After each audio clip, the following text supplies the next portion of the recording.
Hello, it's Rafael Gutierrez. Welcome to our channel. And today I had a really great day. I went to a brewery called Quantum Brewing Company. Someone gave me a sticker. It says here. And what we were doing there is there was a group of us called the Inklings, and we got together to uh, to pretty much sign books and talk about our books with people. It was really a lot of fun. A lot of people asked me about my book, The Off the Rails, and I'm hoping we get to do it again in a couple months, and if anyone's interested, I'll let you guys know again. The other thing that ended up happening is while I was talking to someone, they asked me what the rank in martial arts was about.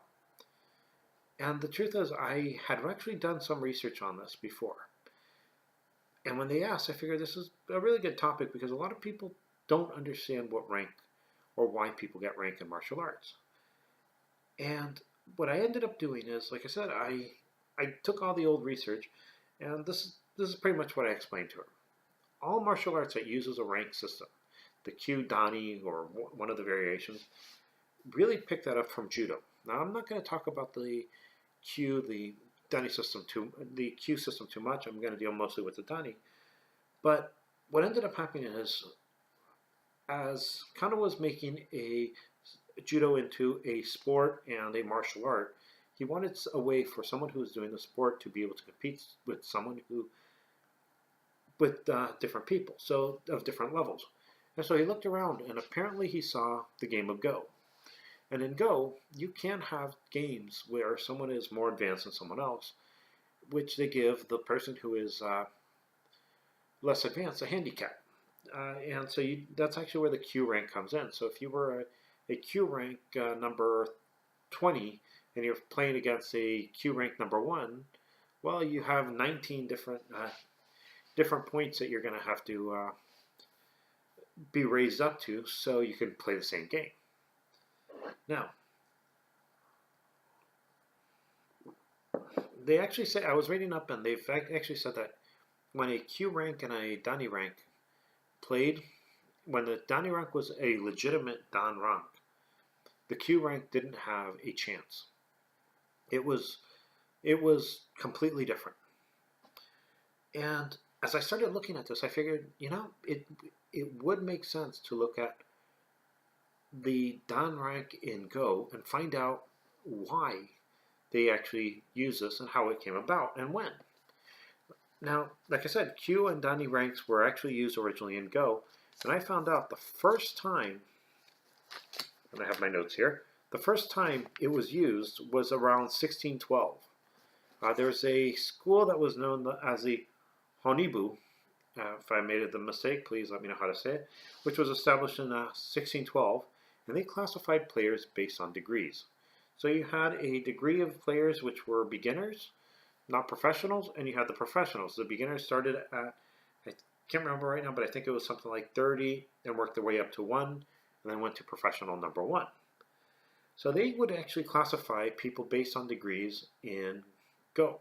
Remember, up in 1612, we didn't have the belt systems, we didn't have the Dani Q system. The way they determined who was what level is either your teacher said you're now ready to be an instructor, or you survived in the battlefield.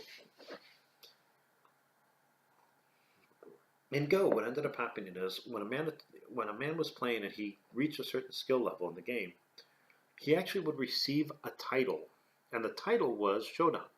Apparently, Shodan was seen as a title. You're now a first professional. That's a title. Kind of like if you are a professional baseball player. Your title, you have a professional baseball player, and he may have a title of rookie because he's his first year. Now, in order to get a Shodan, a candidate, whoever was actually wanting to go, had to be able to show that they could use Go to make a living. They had to be able to show that they could use Go as a profession. And it wasn't until then that they were rewarded the first Dan. In essence, you hear people say, oh, Dani is just a beginner. Well, maybe in their organization, but in reality, based on what used to happen at least, the way it was originally set up, Dani was the first professional rank. If you truly believe that you are a beginner once you actually reach black belt, if it's just an invitation to be a student, that means that you're not using the Dan system the way it was meant to be used. Remember, if you have a Dan, it doesn't matter what Dan you have. It means you are at a professional level. Now, I will tell you this. I've actually gone to and met people who are Shodans, first degree black belts, and I've learned from them. I've met some people who are ninth degree black belts, and they could learn a lot from some of my 9-year-olds. And that's one of the things that ends up happening is these ranks are actually not based on something universal. They're based on the organization that gives them. In essence, if you see a child with a black belt and they can't do anything that you would say this is a professional, you may not think that they're a level of professional, but apparently their organization does. Now, some people may say, well, we've changed it because people want their kids to have black belts. Well, people may want their kids to have PhDs, but it's not happening. I guess they could pay it and say that, they got a PhD, School of Martial Science or something like that, but it's not a real PhD. Now, with that said, a lot of times people say, well, then children should not have black belts.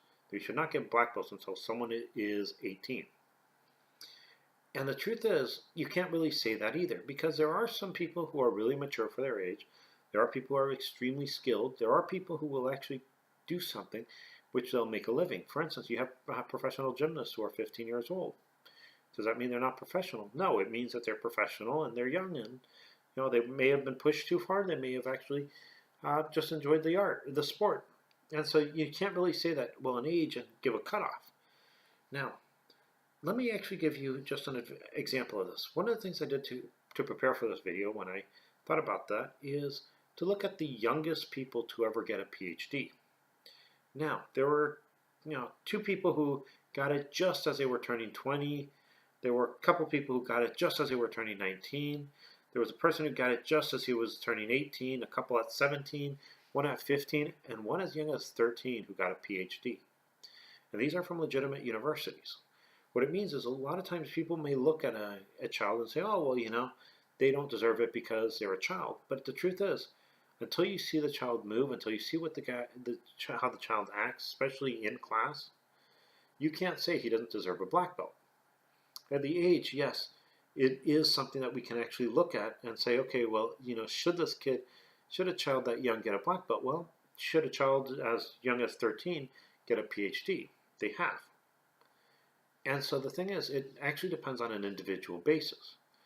Now, saying that, these people who are getting PhDs at 13, 15, and 17, they're not the rule. They're actually the exceptions.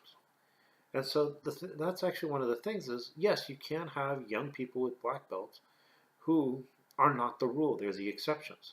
There are some kids who you will walk in and anyone who sees them will say, yes, that kid can hit hard enough and do damage. Not because they're giant, big, and strong, but because their technique is flawless. You have people who actually learn a lot more because of just interest and stuff. I actually have some kids who want to learn clinical anatomy, so I teach it to them while they do martial arts, and they'll understand how and where the body breaks before someone who doesn't do that.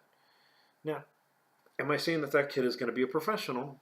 No. What I am saying is there are different levels, and even in organizations, there is a different idea of what a professional is.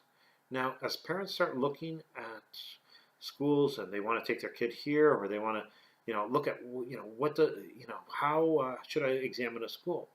I would say this: the way a parent should examine a school is look at the black belts. If the black belts look like they are professionals, well, that's what you actually would be looking. If you look at a bunch of black belts and they look like they're a bunch of goofy kids who can't understand the basics, well, that's what that school sees as a professional. And so that's one of the things I'm going to end with. And hopefully you agree with me. And if you don't, please explain to me why you would disagree, why we shouldn't be using the old ranking system as it was meant to, and why we shouldn't, and if you do disagree with me, why we shouldn't rate a school based on what their lower level black belts look like. Like I said, according to the old rules, a Dan is a professional rank. So I hope you enjoy this, and good luck.